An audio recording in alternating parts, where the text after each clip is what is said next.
Gurureva gatir gurumeva bhaje gurunaiva sahasmi namo gurave na guru paramam sishurasmi guru matirasti guru mama pahi guru. Yeah. Namaste. Over to you, Radha Bhagini. Thank you. Namaste, everybody. Welcome to day 3. Sorry, we skipped a day yesterday, but we will be compensating. Welcome to day 3 of Stories Behind Temples, season 2, a journey through Divya Desams. We've been seeing first day, we started with a bang. We started with the biggest Divya Desam, which is Sri Rangam. And then we went to Sri Rangam's neighbor, Urayur. And then we had multiple Divya Desams that we went to. Today is a very special day. Do you know what is special today? Anyone knows? Yes, Krishna ji, what do you think is special? Today is Narasimha Jayanti. Very much. That's right. So it's Narasimha Jayanti. So Narasimha being one of the powerful forms of Lord Vishnu, right? One of the greatest powerful forms of Lord Vishnu. We are going to see on his Jayanti day. We are going to go to his temples today. That is what is very special. Okay. So with that, let's go into the session. Yeah.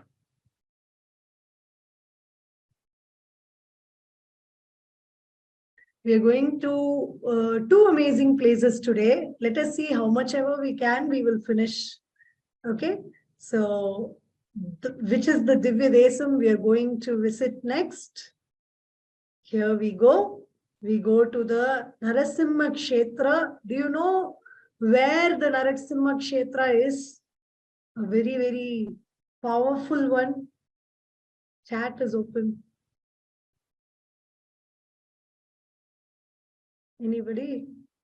Sita Ramji. Milkote, Ahobilam, that's right.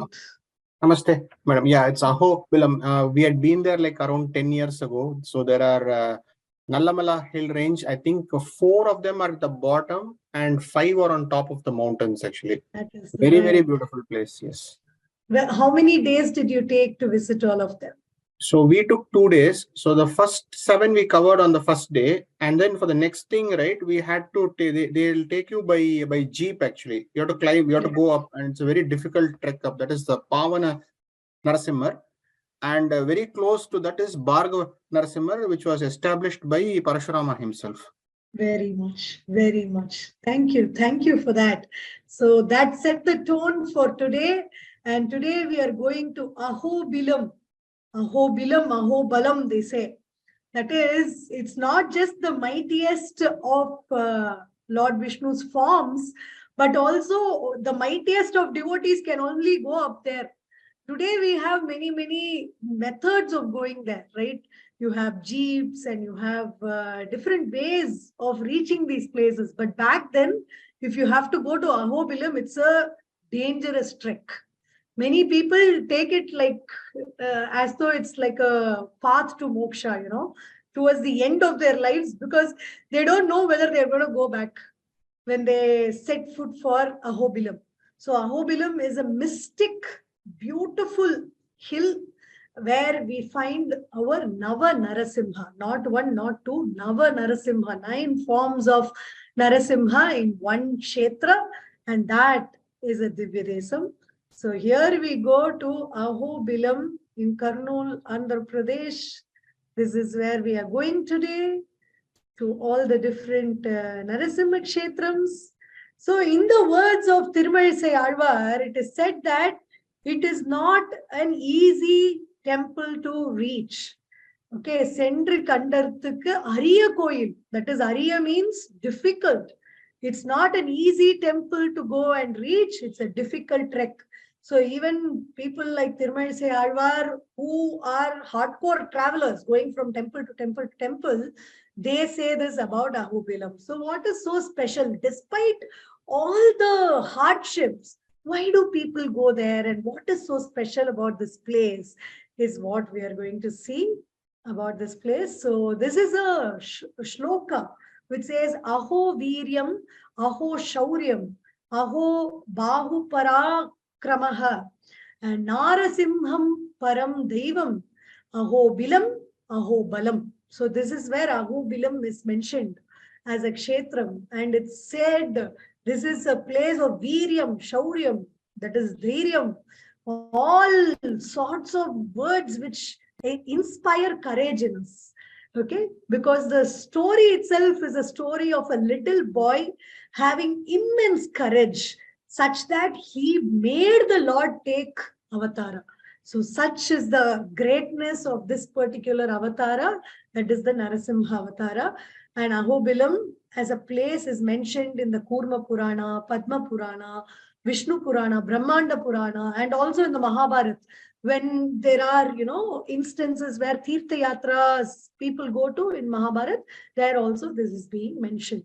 So this is also a Swayam Vyakta Kshetram of Swami Narasimha. That is, he himself, he was born out of himself. That he established or manifested himself is in this particular place called Ahobilam. Okay. So this is, of course, the Eastern Ghats is where you see this, correct? The eastern part, because Andhra is where this is. So this Eastern Ghats, Nallamala, as he rightly said in the beginning, that itself is in the form of the great Adisesha. So it is said that the head is at Tirumala, the middle is at Ahobilam, and the end is at Sri Shailam. So this is how the Nallamala range is beautifully explained, that these are the main Pavitra Sthalams on this particular mountain range. Okay, we are going to this lovely place today. So what is the story? All of us know the story of the little boy, but we are going to go a little, rewinded. Even before his story, we will go to his father's story. So without a villain, there is no savior, correct? So there should be born a villain for a savior to have some context to be born in. So that villain was Hiranyakashipu. But who was Hiranyakashipu? He was again one of the great rishis. So there were these 4 rishis who were Brahmaputras. And when they had to enter Vaikunta, they were stopped by Jaya and Vijaya, who were the gods of Lord Vishnu. And they were told that Lord Vishnu is resting and they cannot go in. But these 4 were so learned. Okay, they were just like, say, one shot of becoming the next Devata, right? So they were at that level of evolution, but they looked like little children. Form-wise, they look like little children. So Jaya and Vijaya stopped them, saying little children and, Lord Vishnu is resting and it will become a mess. So we stop. So them being stopped got some words out of them, They cursed Jaya and Vijaya to be away from their Lord. So they were cursed to be away from their Lord, and they took the curse on themselves, saying, afterwards, of course, they all met Vishnu, and Lord Vishnu asked them to bring down the curse a little, not to be so harsh. So they said they have a choice, Jaya and Vijaya. Either be born as the enemies of the Lord and get slayed by him, or become devotees of the Lord but stay hundreds of years away from him. So they said, we will rather be enemies and get slayed by the Lord and come back quickly. We don't want to be so far away from our Lord for so many years. That's not possible for us, because we've always been his sevaks and we cannot be away from him. And because of that curse, Jaya and Vijaya were born again and again in the world as multiple avataras. So avataras as in, they incited avataras because they were the villains. There were avatars of Vishnu that happened, okay, to slay them. So one such avatara was Hiranyakashipu. So Hiranyakashipu was such an avatara, an epitome of pride and complete vanity, that only him and himself is most important in the world. That is how Hiranyakashipu lived. Vibha, I'll take questions towards the end only. Okay? So hold on to your question if you have any, and I'll take it in. Okay? Right. So Hiranyakashipu was such that he wanted everybody to chant only his own name, nobody else's. He saw Lord Narayana as a staunch enemy. And then to him was born a child who was forever indebted to Lord Vishnu, and forever only Narayana came out of his mouth. Okay, and that was Prahlada. But even before Prahlada was born, Hiranyakashipu, when Prahlada was in Kayadu's womb, Kayadu is his mother. Okay, so Prahlada's mother. So when Prahlada was in his mother's womb, his father went into doing tapas so that there is extra boons that are gained for his son even before he is born. And he decided his son will be on his side, and together they will devastate the world, and they will be the masters of the world, and Lord Vishnu will not find a place at all. So this was his plan.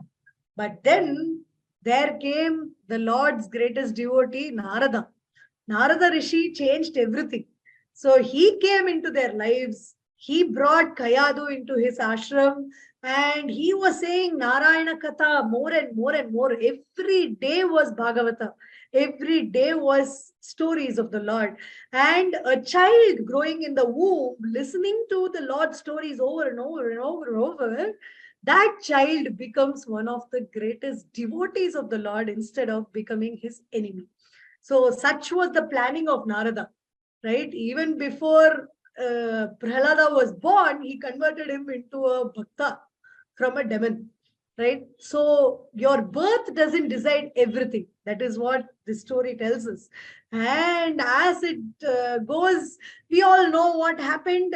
Prahlada again and again was seeking out to Narayana, but Hiranyakashipu did not want that. He was sent away for education, where all the gurus tried to change him, to make hhim say, Hiranyakashipuve namaha, your father is the greatest. Yet he, even though he is a young boy, he changed each and every one of them. He made them realize the importance of Narayana in their lives. So he mass converted everybody instead of him being converted. And then he came back to his father, and his father thought he would have changed, but nothing changed. And because of this, he was even more enraged. His father was even more enraged. Now he wanted his son to depend on him, seek out to him for help and not to Lord Vishnu. So he created obstacles for his son, like whatever a little child would be really terrified of. Things like he was thrown into a room of snakes, where the snakes were venomous and it was dark. Yet all the snakes submitted to him, because snakes, Adisesha, Lord Vishnu, that's the connect, right? So the snakes submitted to him. And all the ghouls, all the demons were making him afraid, tried to make him afraid. But there he said, Om Namo Narayana, and everything got sorted for him. He was thrown off a cliff. He was run over by elephants. What not? What a small child could consider only in his wildest of dreams, nightmares. All that this little boy Prahlada was subjected to. But what did he do? All he could think of was Narayana, and he came out of everything. And this was really disturbing to Hiranyakashipu. In fact, he even tried to put him on fire with the help of his sister Holika. But even that plan did not work out.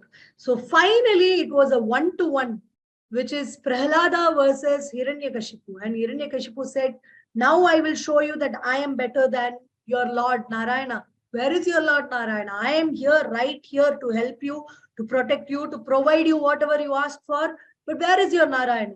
So how can you believe in somebody whom you have never met?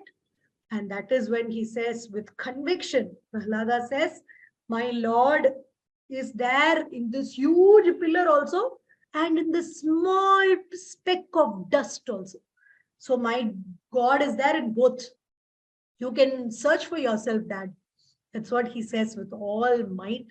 And then that is when Hiranyakashipu is asking, is he there in this pillar? Is he there in that pillar? Is he there in this pillar? It is said in Prahlada Charitram, it is said that Lord Narasimha had to come for slaying Hiranyakashipu, because Hiranyakashipu had a boon.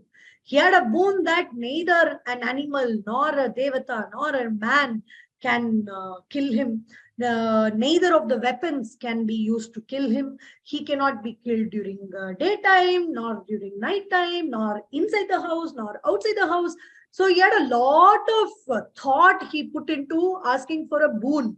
And because of this boon, nobody was able to stand up to him. But then there was Lord Vishnu, who came in a combined form of all of that he had asked. And finally, that was such a sight, a little boy saying, yes, he is there, yes, he is here. And literally, Narasimha was waiting behind every pillar, it seems. Which pillar should I jump out of? Which pillar is he going to break and ask for me? So finally, one pillar was broken and Narasimha jumped out of it, pulled Hiranyakashipu, kept him on his thigh. Neither was he hanging, nor was he on the ground. He was on the lap, and fingernails, the nails of the avatara was used, nor not any of the weapons. That way, whatever he asked for, such a death was given to Hiranyakashipu.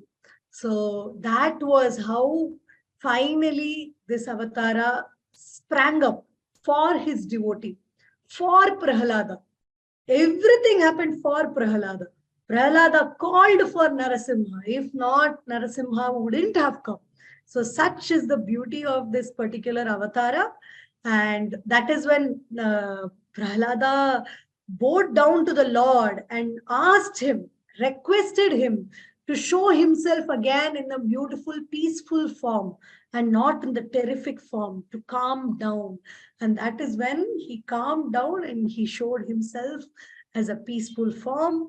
And that is the story of Hiranyakashipu, Prahlada, and Narasimha Avatara. So Narasimha Jayanti today, right? So all we have to think of is, when will the Lord be born? Only when we ask for him. Especially this particular form of Narasimha, right?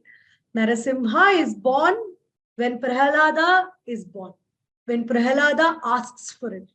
So when we with pure heart and a good will ask for the slayer of the evil will prevail in whatever form possible, right? So that is about Narasimha. So we are going over to the Nava Narasimha Sthala. There are 9 Narasimhas. You will see the hill. Look at how the hill has been created. It's such that of the 9 Narasimhas, some are easy to reach, some are very difficult to reach.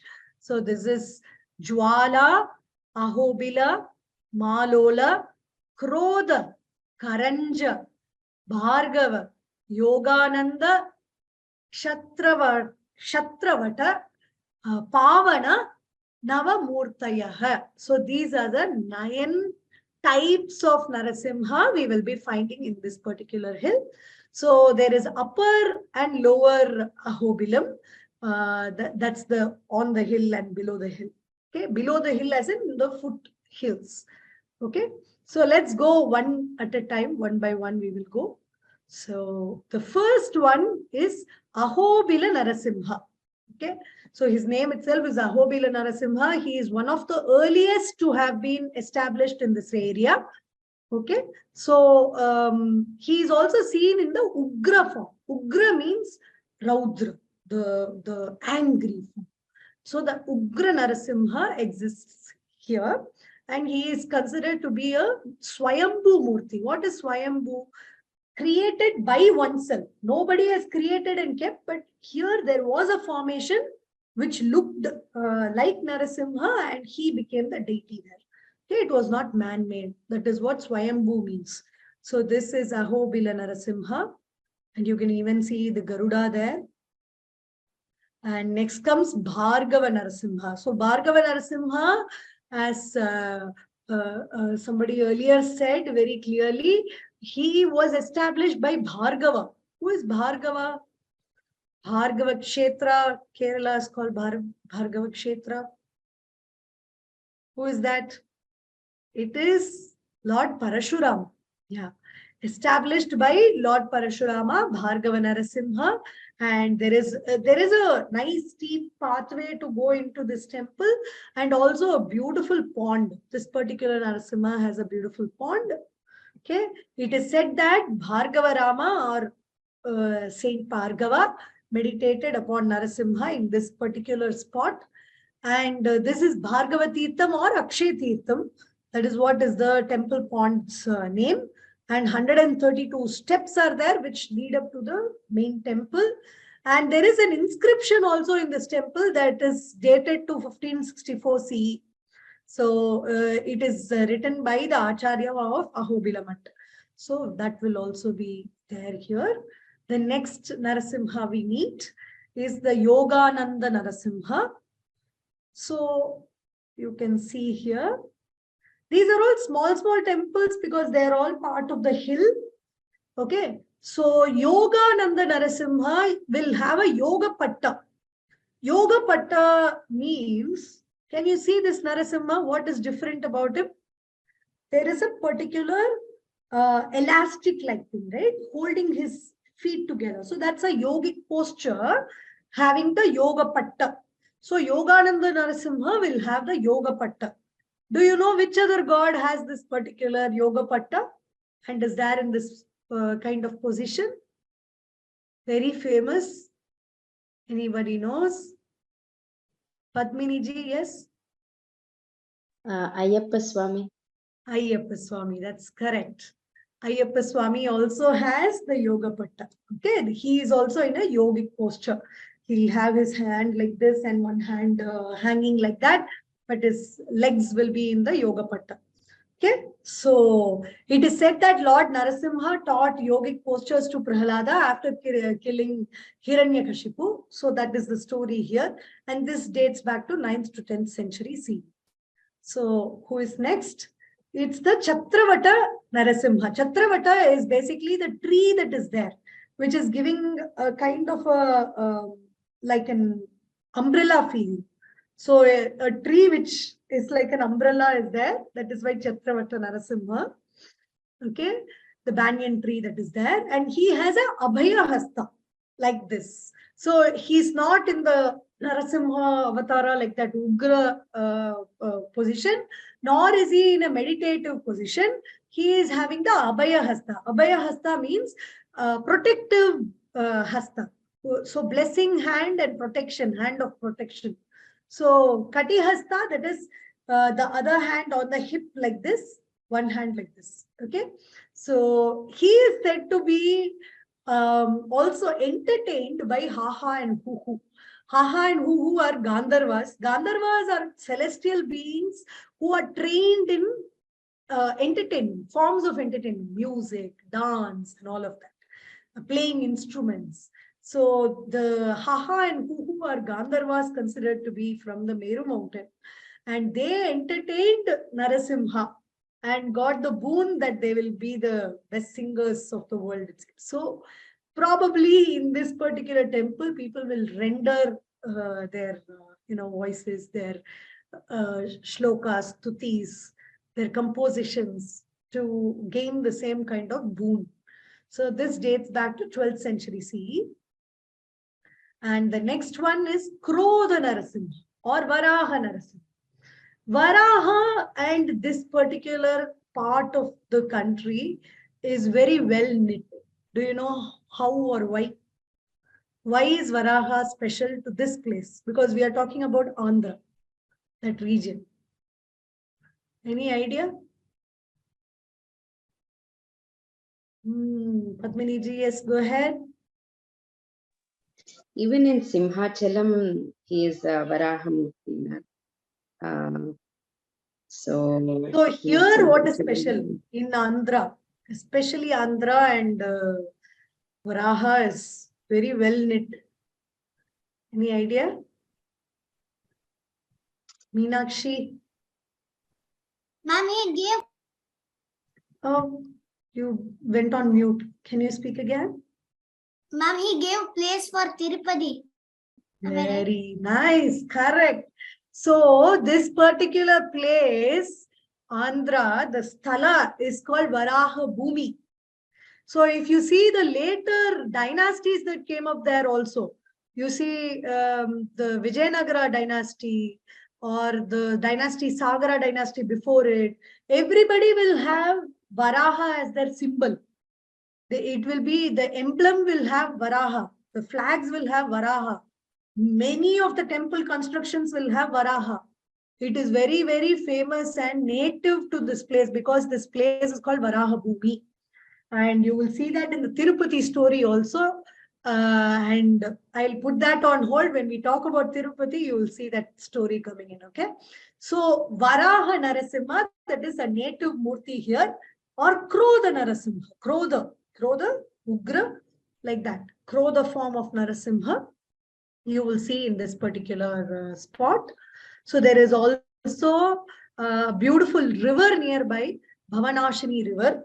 Okay, so this is more like a cave temple. So whenever you see Varaha Murti, most of the places it will be a cave based temple, because it is also, because it is very old. Varaha Murti itself as a concept is very old, and cave temples used to be the first initial form of temples. Okay, so it has of course here head of a boar, tail of a lion, body of a human, only 2 hands, and imagery of Narasimha slaying Hiranyaksha is also there here. Okay, Hiranyaksha, Varaha Avatara. Varaha Avatara was taken to slay Hiranyaksha. Okay, but this Avatara, Narasimha, we are talking about Hiranyakashipu. Okay, Bhudevi or Lakshmi Ma is seen along with Narasimha here, because the story of the Varaha Avatara is saving of Bhumata.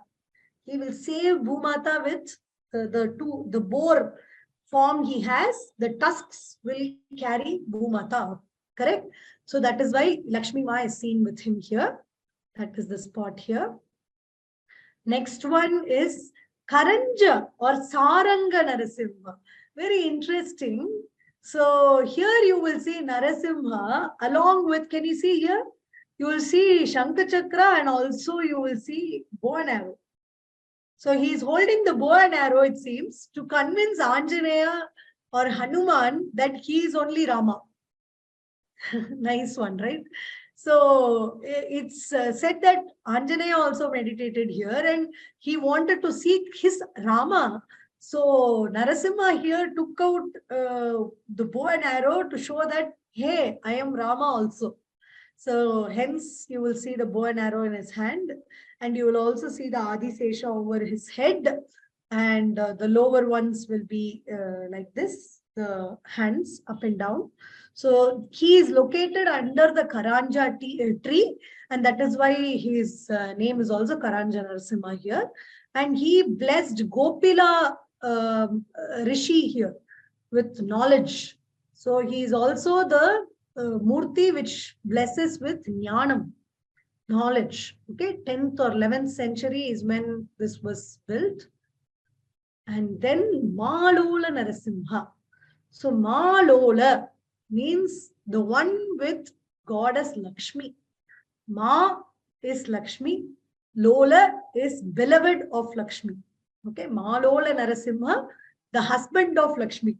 Literally, that is what it means. Narasimha, who is husband of Lakshmi. Okay, this particular place has a beautiful, well-decked Narasimha. The other places, it will be very simple, but here he is well-decked because he is the consort of Lakshmi here, the goddess of wealth, correct? So he looks more peaceful here because there is Lakshmi Ma next to him. So it is said that Lord Lakshmi Narasimha came in the dream of Srinivasa Acharya and made him take over the duties of Ahobilamat as Sadagopajiyar. So that also happened. The Lakshmi Narasimha is this Lakshmi Narasimha. Okay, he was instructed to take the Utsava Murti. So here from this particular temple alone has a Utsava Murti also, other than the Moolavar. So this Utsava Murti was taken from door to door in the village nearby and said, we are going to create a beautiful temple for him. How much ever you can contribute, please come and become part of the process and all that. So that way, literally, this Malola Narasimha brought the whole set of villages together in the nearby place. And it's interesting that the Utsava Murti will also be wearing chappal because he went place to place to place, right? So it's, it's interesting to find him wear padukas, chappal. Okay, dated to 12th to 13th century again. So then comes one of the most risky to reach kind of a Narasimha, Jwala Narasimha. So Jwala Narasimha, you can see the path itself is amazing. It's like a very sheer trek to go and meet Jwala Narasimha. Jwala is bright.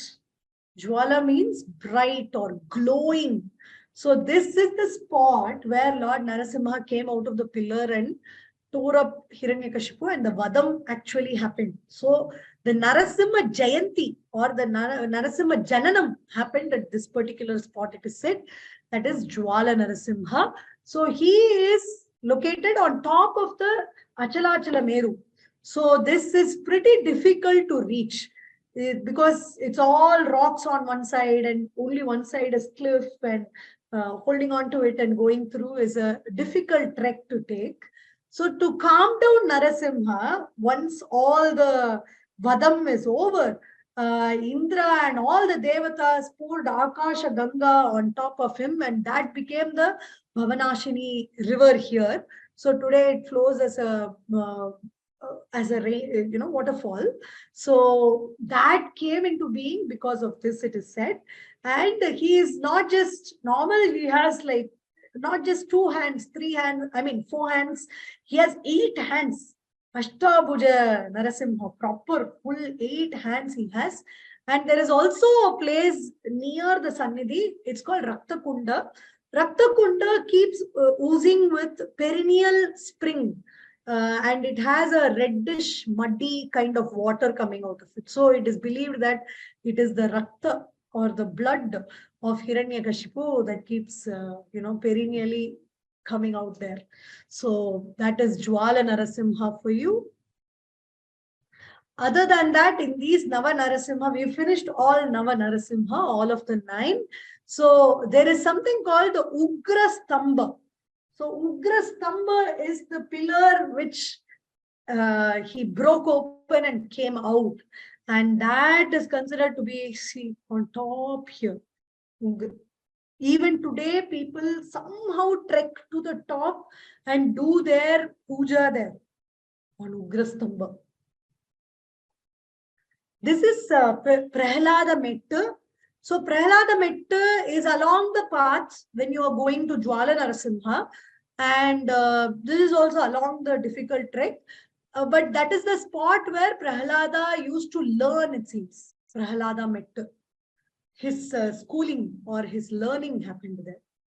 So there are in total 12 mandapas and 12 tirthams in this whole hill of Ahobilam. And there are many kalvet or inscriptions with a lot of chants and verses that you can see. And it's a beautiful natural formation. And you don't have to look at it as a trek, but it is definitely a beautiful trek to go up the Narasimha Kshetrams. Okay. Of course, I forgot Pavana Narasimha. We finished only 8. The 9th one is Pavana Narasimha. So look at the location. Look at the location. It is lone amidst all the forest and mountains and all of that. Here also Lakshmi Devi is believed to have been born in a tribe. So there's a native tribe called Chenju. And Lakshmi Devi is considered to have been born as a girl, the daughter of the head of the tribe. And there is a popular folk song of how she gets married to Narasimha in this particular place. And that particular tribe living there still considers Narasimha to be their Mapillai. Mapillai meaning brother-in-law. Okay, so they sing and treat him like or give him all the respects that son-in-law, sorry, not brother-in-law, son-in-law. So a son-in-law deserves. How they treat a son-in-law, all that respect they will give. So that is the beauty of this particular place, where Narasimha becomes the son-in-law of the people living native people living on this hill. Okay. So that is Pavana Narasimha. That is about the Nava Narasimha. Definitely plan a trip, a yatra to Nava Narasimha. It might not be one day long, it might be a little longer. But these days there are enough and more methods to reach each and every one of the Narasimha Kshetras. And that's a beautiful memory that will be etched for us forever. So definitely do visit. Next, where are we going in our yatra? So where are we going? Where are we going? Any clue, any idea? It is not the Narasimha Kshetra. We are going somewhere else. Any idea? Before that, I will actually show you a video. A video of the... Yeah.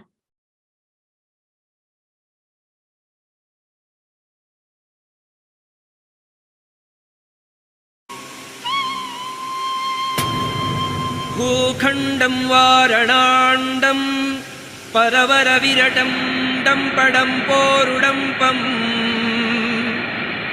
डिं डिं डिं डिं डिडिम्बं दहमपि दहमै झम्पैश्च झम्पैः तुल्यास्तुल्यास्तु तुल्याः धुमधुमधुमकैः कुङ्कुमाङ्कैः कुमाङ्कैः एतत्ते पूर्णयुक्तम् अहरः करः पातु मां नारसिंहः।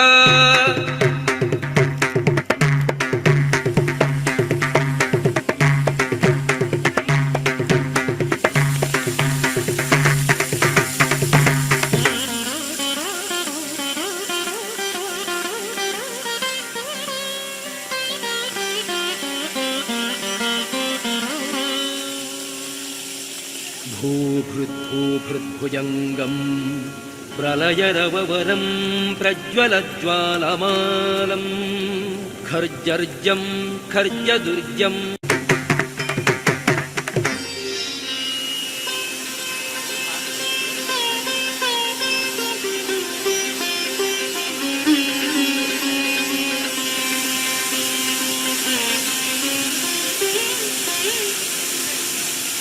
येनाभ्रं गर्जमानं लघु लघुमकरो बालचन्द्रार्कदंष्ट्रो हेमाम्भोजं सरोजं जट जट जटिलो जट्यमानस्तु भीतिः दन्तानां बाधवानां खगट खगटवो भोजजानुस्तुरेन्द्रो निष्प्रत्यूहं सराज गह गह गहतः पातु मां नारसिंहः।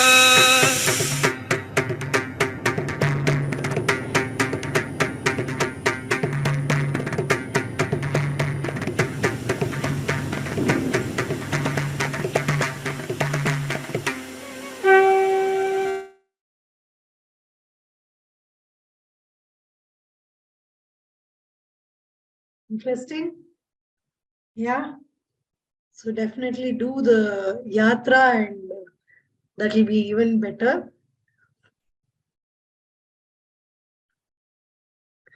I could, with the organizers, I will share the link to the video and you can take it out. Not a problem. Okay, moving on to our next part of today's session. Where are we going next? Who are we meeting next? We have gone to Andhra Pradesh. So why not continue with one more Divya Desam there? One of my favorite sthalas, amazing place. And we meet Lord Venkateshwara or Venkatachalapati of Tirupati. So most of you must have gone to Tirupati, but how many of us know about the story behind Tirupati? We don't know, right? So let us see quickly going through the story behind the sthala. Okay. So it is said that, a lot of Puranas have spoken about this particular sthalam called Tirupati. So let us go off. Let us see what is the Sthala Purana. One is about Bhrigu Muni. It starts from the early times when Bhrigu Muni and a set of Munis were doing a particular set of yajnas. So yajnas are done by the sages so as to make sure that the prayers are, given for everybody. It's for samashti. Samashti means it's not just ishti of oneself, but ishti of the entire samaj. That means everybody gets benefited. So when they are finishing off all the yajnas, they have to give the ahuti, final purna ahuti to somebody whom they considered the greatest. So they were all debating whom should we give it to. Is it to Lord Vishnu or to Lord Brahma or to Lord Shiva? Whom should we give it to? And that is when Bhrigu Muni took it on himself, saying, I will find out who will be the greatest, who deserves this. So he goes to Brahma Loka and sees that Brahmaji and Saraswati Devi are in deep discussion with respect to creation, and they don't heed the coming of this particular sage. So they are not even aware that we enter, then how can they be great? And he moves on. And now he goes to Lord Shiva's abode, the Kailasha. When he goes to Kailasha, he sees that Lord Shiva and Shakti are dancing, and the gauls are dancing, and Nandi is playing, and a lot of spiritual entertainment is happening. But nobody is paying heed to him again. So again, he thinks maybe this is not the right spot. So he moves on, and then he goes to Vaikunta. When he goes to Vaikunta, he is kind of already bent upon, like already he is faced failure in two places, and he's not been welcomed the way he thought he would be. But then when he enters Vaikunta, and there are multiple versions to it. There is Durvasa, there is Bhrigu, but here the version is Bhrigu. Okay. So Bhrigu Muni goes into Vaikunta, and that is when he is already having a lot of built up anger. And in that anger, he sees that Lord Vishnu is nicely lying down, and Lakshmi Devi is, pampering him, massaging his feet. And that is when he is like, he wants to throw out his anger on somebody. So he goes, and with all the bent up anger, he puts his feet on the chest of Lord Vishnu and says, none of you are giving me the attention, or giving this Purna Ahuti the attention it deserves. All of you are in your own world. That is when Lord Vishnu does not reciprocate the anger, but rather calms him down, and calms down his, he rather massages his feet rather than throwing his feet away. And he it is said that there is a eye below the foot, which is the eye of ego. He kind of massages the ego eye and closes it off, it's said. But symbolically, what does it mean? Symbolically, it means that when there is an ego buildup, the Lord thrashes your ego and makes you grounded. So that is what happened to Bhrigu that day.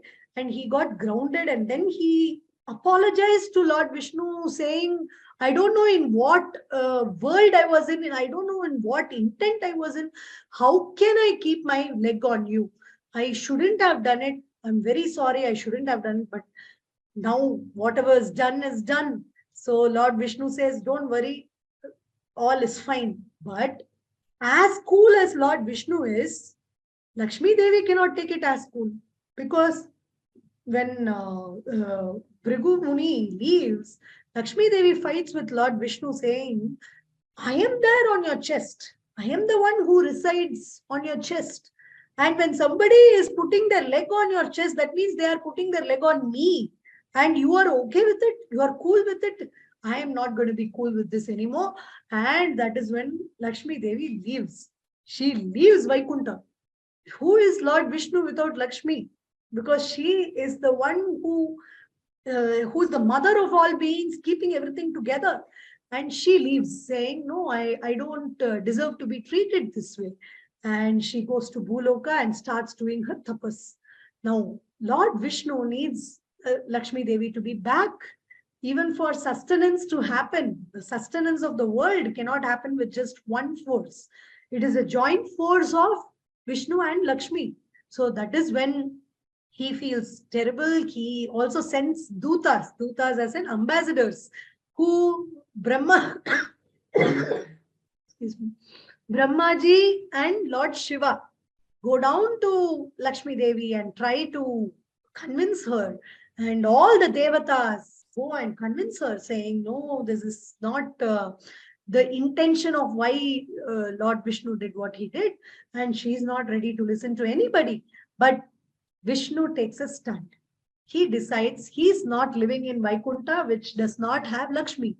So he comes down to the Bhuloka and he decides, I am going to stay on in Bhuloka and convince Lakshmi, and without convincing Lakshmi, I'm not going back. So that is when what happened, he starts living here, but he's living a nomadic life. There is nobody to give him food, nobody to feed him, nobody to take care of him. He's never been like that. He's always been taken care of beautifully by Lakshmi Devi. But now he has to fend for himself.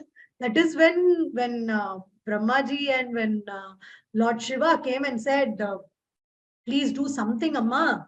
He is without food, he is without nourishment, and him without nourishment means all the beings of creation without nourishment. How can they sustain? You only have to take care of it. You are only the mother. And that is when she comes out of her tapas. She turns Shiva and Brahma into cow and calf. And she takes them to this king who takes care of the entire kingdom of that side. And she goes and says, this is a calf and cow I found, and they are giving a lot of milk. So this will be of use to your kingdom. Please use it wisely. And the king also takes, and she goes back into tapas. Now, what happens? The cow herder, the royal cow herder, every day will take all the cows, go into the forest, make them eat all the pasture, bring them back. But there is one cow alone which will not give milk there in the royal palace, but it will go on top of a hill and it will give so much of milk and come. So now this man does not know why this cow is not giving milk in the palace. When every other cow is giving milk, why is this cow not giving milk? He does not understand that. So he decides to wait and watch. So one day when he was watching, he sees that the cow goes over a hill, gives all its milk inside the hill and comes out. Now he doesn't know who is that thief. Who is that thief hiding below that hill and taking all the royal milk, which is supposed to be for the abhishekams, which is supposed to be for all temple duty. Why should it be wasted in this hill? Who is that? So he does not know. Inside that hill is Srinivasa. Srinivasa. Srinivasa means, Shri means goddess Lakshmi. Srinivasa, the one who resides in goddess Lakshmi. Okay, so Srinivasa, that's how he got the name Srinivasa.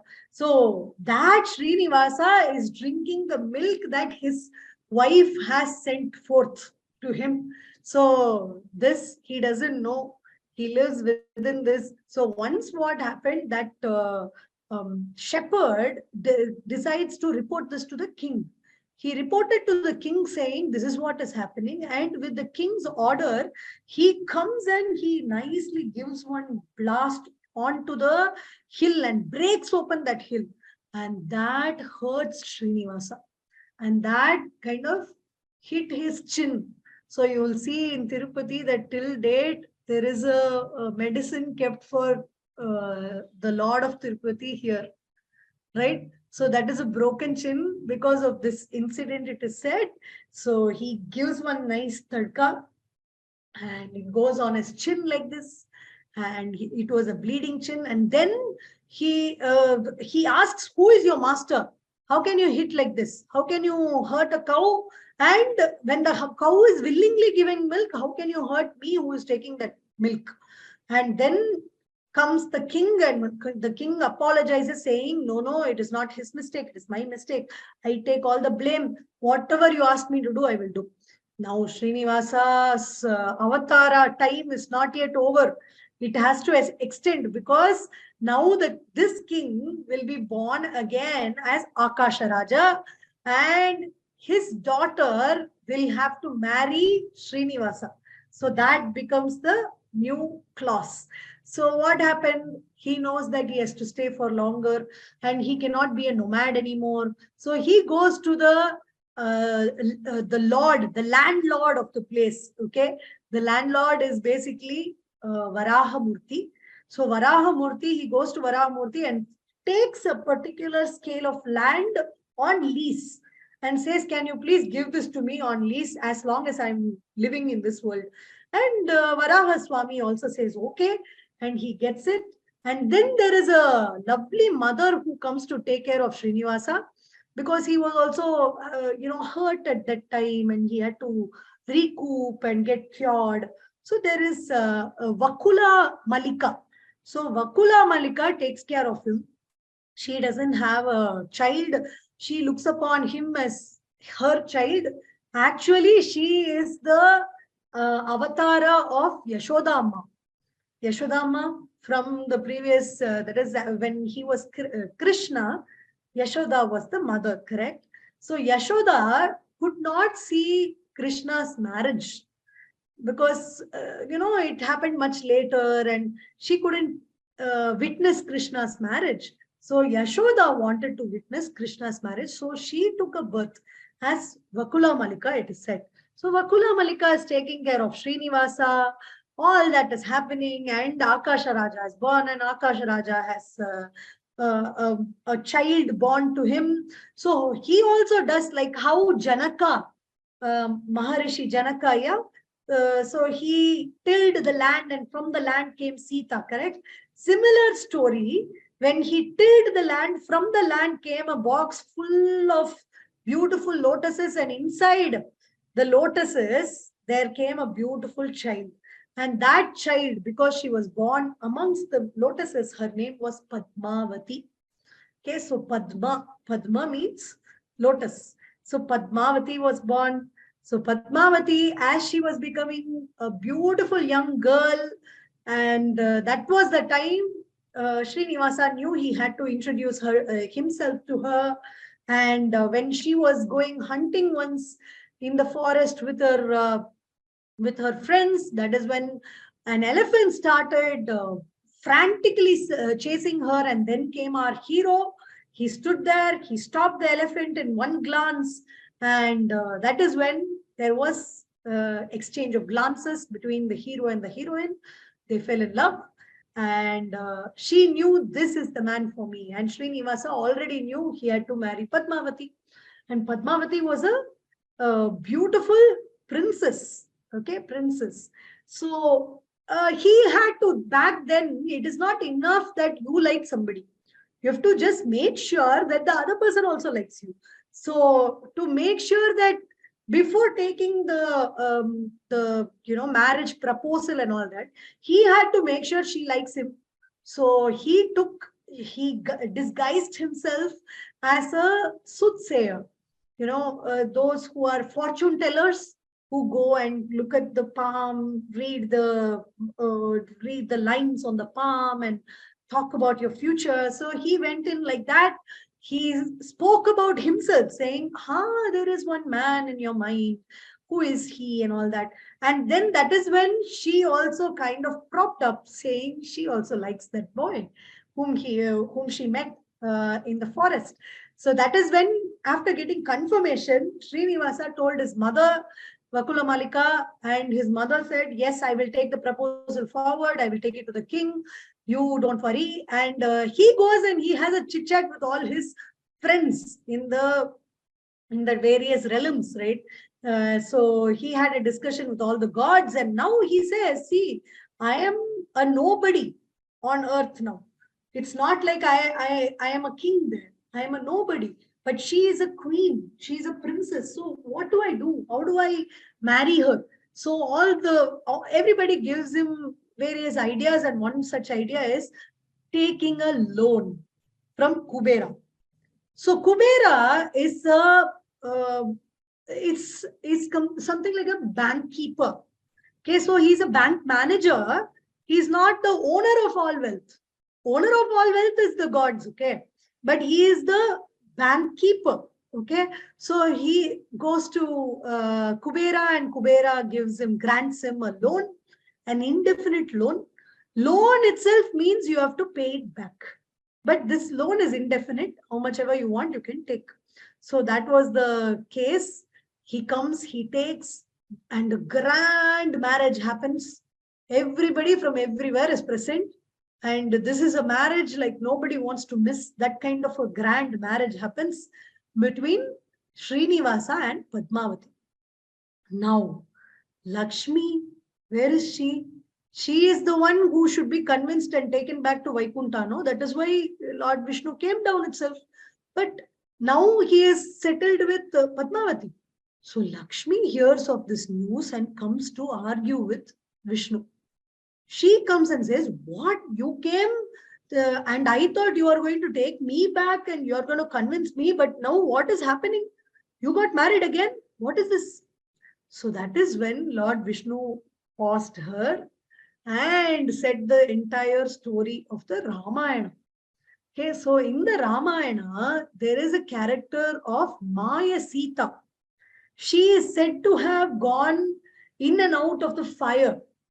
That is, she is the one who was kidnapped by Ravana and underwent all the tortures, stayed away from Rama. And finally, while she had to go through the fire and come, when she lit the fire and said, I will show my chastity. So when she goes into the fire, that is when the real Sita comes out. Till then, a Maya Sita was, on behalf of Sita, bearing all the consequences. And that Maya Sita also wanted to marry me. But because I was a one person, that is, I will not share myself with more than one woman, is a promise I took last time. Because of that, I did not marry that Maya Sita. And now in this Janma, in this Avatara, I have married. She is only reborn as Padmavati, he says. And Lakshmi is also fully convinced. Padmavati also happy. And finally, all three of them stay back in this particular place called Tirupati, where all of them are there. That is, Padmavati Tayar is next to him. And Lakshmi or Sri Devi is right on his heart. Okay, so you will see both of them, one next to him, one on his heart. So that is the story of Tirupati. So this is the hills of Tirupati. We will talk more about the Tirupati story and the customs there and the food given to Lord there as Naivedya. All that we will see tomorrow. Okay. We will also see videos of Tirupati. All of that we will catch up again tomorrow, because today we have to end our session. Already time up. Okay. With that, we come to a close today. If there are any questions, I will answer them. If there are none, we will meet tomorrow. Same time, we will continue with the Tirupati story and we will go to another Divya Desa. Questions? Yes, Vibha, do you have a question? Mom, you told that Hiranyakasipu was born as one of the gods, but which god? Jaya or Vijaya? Not sure. Jaya and Vijaya took births together always. Hiranyaksha and Hiranyakashipu. One was Jaya, one was Vijaya. Okay? Mom, which was Jaya and which was Vijaya? Not sure. Not sure. Thank you. Vishuddha, what's your question? So you told about Jaya and Vijaya took the birth again from the child, because of the child. So you told only about Hiranyakashipu. Who is Hiranyakashipu? Hiranyakashipu is one of them. Hiranyaksha is the other. Hiranyaksha comes in another avatara. That is the Varaha avatar. Okay. Okay. Ram. Meenakshi ji. Mom, I think I forgot to lower my hand. I have no doubts. Okay. Anurag ji. Madam, just a general comment, like you have told like in such a wonderful manner about this Tirupati Balaji also. So I come from North India and like I had been also to Tirupati. So just, hello, am I audible? Yes, yes. Yes. Yeah. Oh, okay, just, yes. Yeah, so just wanted to know, like there's some flooding happened, I think recently, I think 2 or 3 years back, very heavy flooding in the Tirupati Balaji, when such a sacred, like such a story which you have told and the Lord abides there, like it's the abode of the Lord. So like how to interpret these kind of situations? So I have natural, I flooding, understand your but, question. yeah. Sorry, is there something to I add? have never come across such a like heavy flooding which happened there like a couple of years back. Yeah. That's right.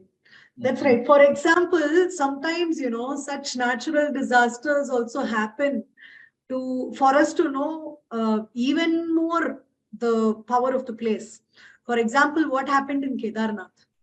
Most massive floods. Let's talk. Tirupati is nothing compared to what happened in Kedarnath. And that Bhimsthal, the rock had to stop the entire flood from spoiling the temple. How many floods Kedarnath has seen, yet Kedarnath is intact.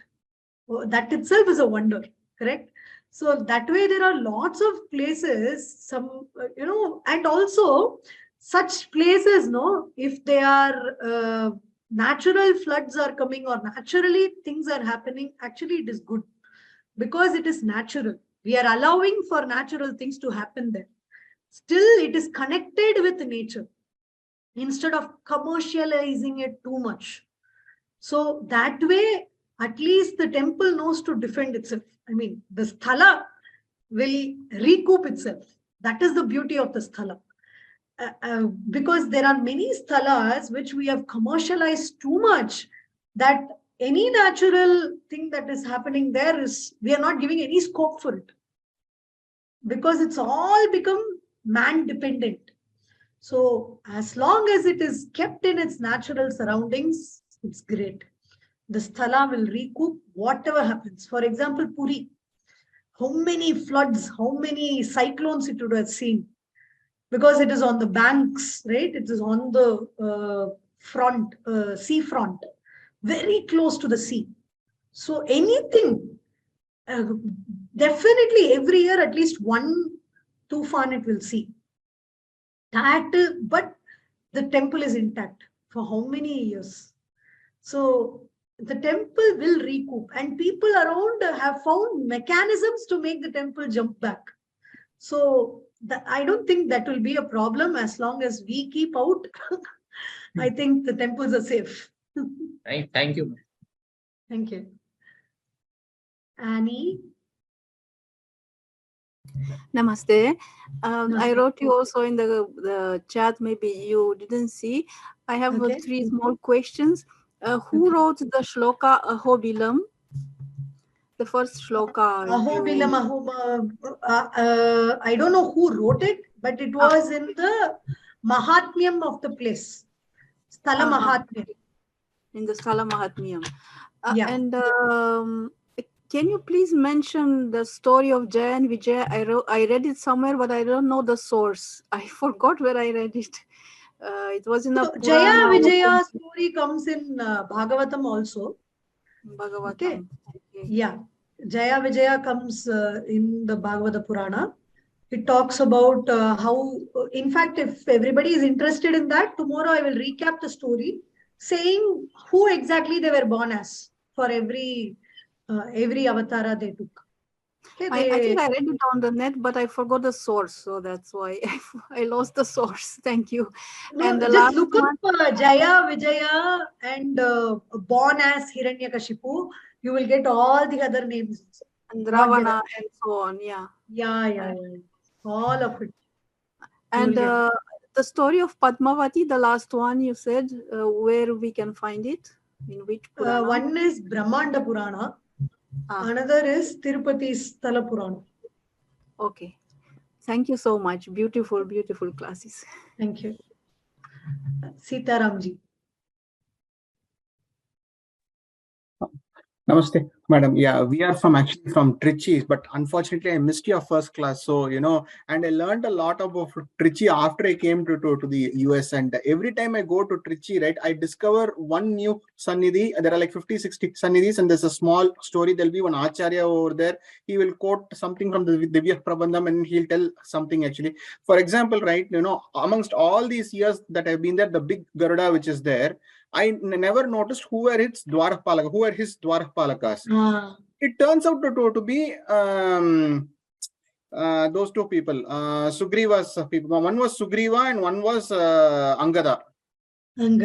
They themselves are the Dwarapalakas for this. Of course, from one of our scholars' lecture, I came to know that back in the 1300s, there was an even bigger Garuda, and that unfortunately was burnt actually. And then in the 1600s, the Nayakars, when they came, they rebuilt.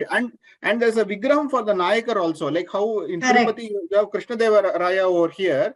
There's one Sannidhi for the Nayaka kings actually.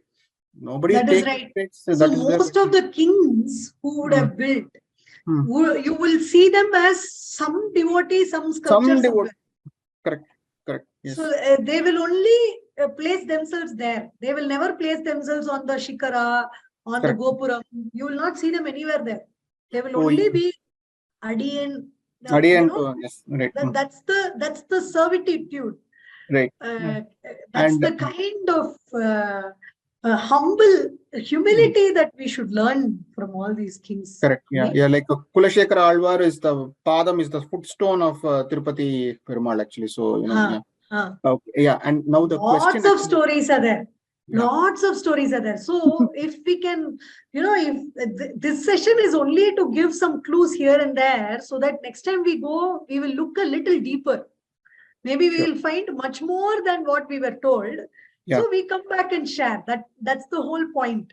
So that we become aware. That's all. Right. Yeah. The question which I wanted to ask you, I'll make it fast so others also get a chance. So you might have answered this because I was not in the previous class actually. So what is this which is making this classification for a Divya Desam? And how do you argue, like, if people come and sometimes they ask me, why is it that maximum of this Divya Desams are only over here? If you say Perumal is everywhere, why are we not finding Divya Desam somewhere up there or in the foreign countries? And second thing is, see, Ahobilam, if I go to all the 7 matas, all the 9 places, okay, then it's considered as one Divya Desam. Whereas in Kanchipuram, if I see 3 or 4 Sannidhis in one temple, in that Varadaraj Perumal temple, it is considered to be 4 Divya Desams. So how do you resolve that? And I'll answer the previous person's this thing. In Ahobilam, lot of things was actually done by Shankaracharya. So you can here is where a great devotee of Shiva Peruman is paying his respects to Narasimha Swami because he saved him actually once. So I've actually seen the Shivalingam which is there in Ahobilam actually. So it's there. So yeah, please go ahead, madam. Yeah. Very simple. So how do we classify something as a Divya Desam is not based on its size, not based on its how old or ancient it is, none of that. It is based on the Alvars singing there. How many Alvars have been there? How many have sung there? What are the praises sung there? That's all. So that is why it is very relative. So you might see there is a smaller sthalam, but a lot of people would have gone and sung there. So that might be a more powerful Divya Desam. Yeah. There might be a huge Divya Desam, but maybe only 1 or 2 songs would have gone there. So it is up to, that is why you will find out of the 105 that are there in Bharat, the Divya Desams, 80 plus is in Tamil Nadu alone. Why? Because all these 12 people are from Tamil Nadu. That makes sense, no? They first went around their own regions, then only they went outside. They referred to Puranas, went outside, looked at everything, correct? So it's also not how Brahmandam the temple is, right? Because back then, during their period, how big the structure would have been, we don't know. The structure might have been, it's not about the structure, it's about the kshetra. It's not about the temple, it's about the kshetra. The holiness of the place. It's not the holiness of the structure. So that is something we have to come to terms with. We usually look at the size of the temple or, all that, and we say, this should have been a Divya Desam. Why didn't this become a Divya Desam? Yeah. Even I was thinking while I was going to the list and all, I am like, why is Puri not part of it? Puri, why Puri is not there? Yeah, correct. Yeah. It's such an important temple. So those are things that we are thinking now. We should think from that point of view, from back then. So what about Raman? Why is he not there? So all those things. Yeah. Correct. So in every temple, when you read the beauty of the temple, and you will be like, why did they miss out this? Usually that is the angst of every devotee. Yeah. But yeah, these are how the Divya Desams are decided and established. Yeah. Okay, so there are lots of stories. So we will try and cover as many as possible in this session. Thank you. Yeah. Ram Ram. Thank you so much. See you all tomorrow. Hari Om, Namaste. Ram Ram.